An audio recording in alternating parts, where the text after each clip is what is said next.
عرض سلام و وقت بخیر خدمت شما. در خدمتتون هستیم با آموزش ریاضیات پایه دهم.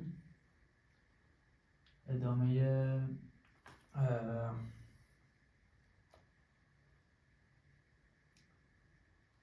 درسنامه الگو و دنباله.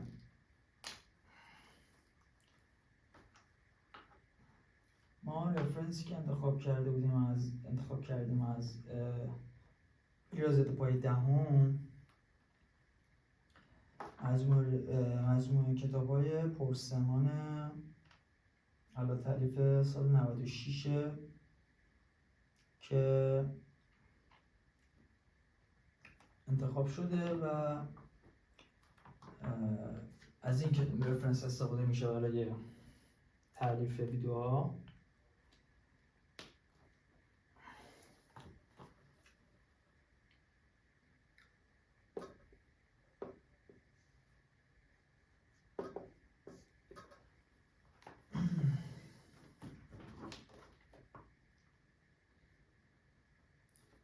ادامه درسنامه الگو دنباله شامل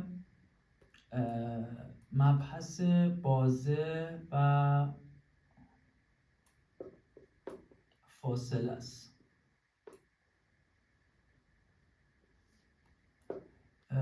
بازه فاصله در واقع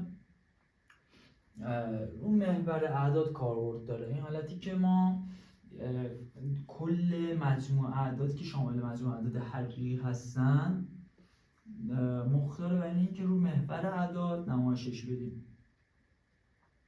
یعنی یه جوری کمک ها رو میشه در واقع تو مبحث پیدا کردن اعداد که شامل این موارد هستش که مثلا حالا اون چیزی که مثال زد داخل کتاب،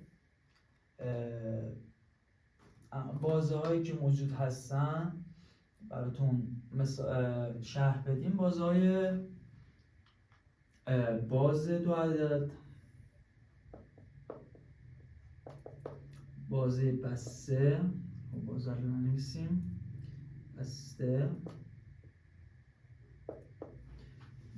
بازه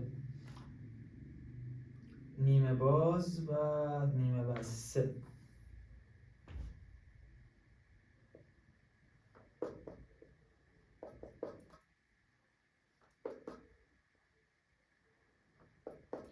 خب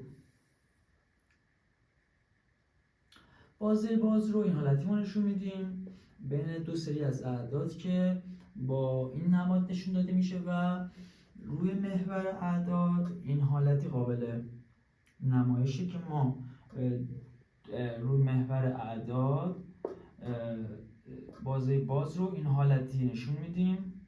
یک دایره تو خالی. بازه بسته دو عدد رو ما این حالتی نمایشش میدیم که شامل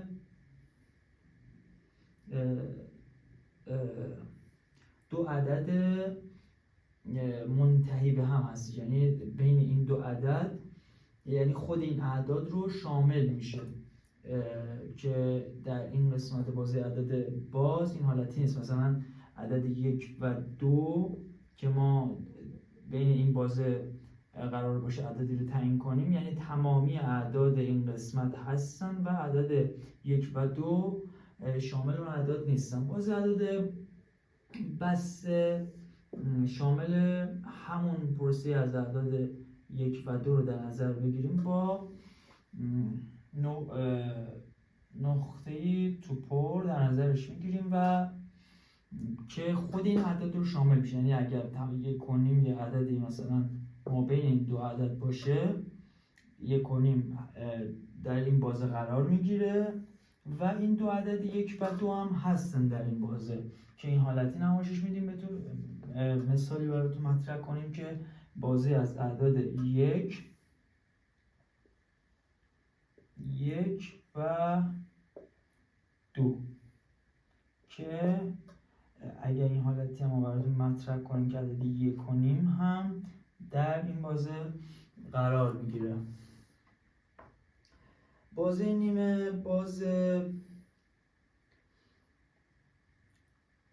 نیمه بسته به این صورتی که ما یک عددی مثلا شامل عدد یک براتون تعریف میشه، عدد 2 نیست، و بازه بعدی عدد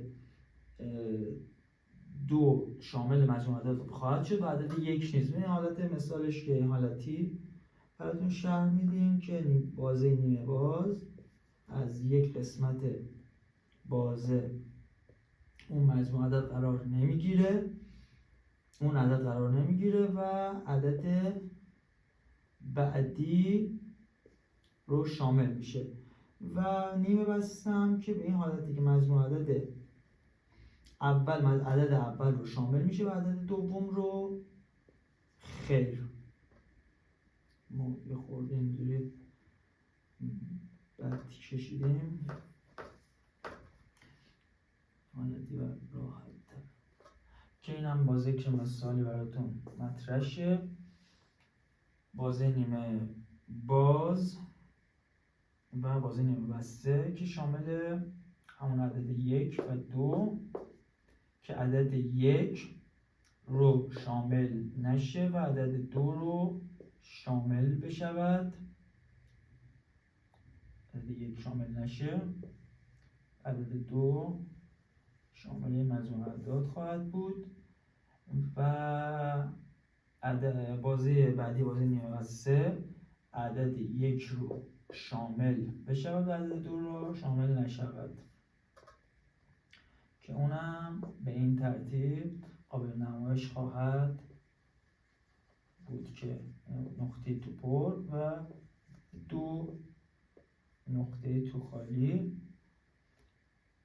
که عدد 2 شامل این بازی از اعداد نیست.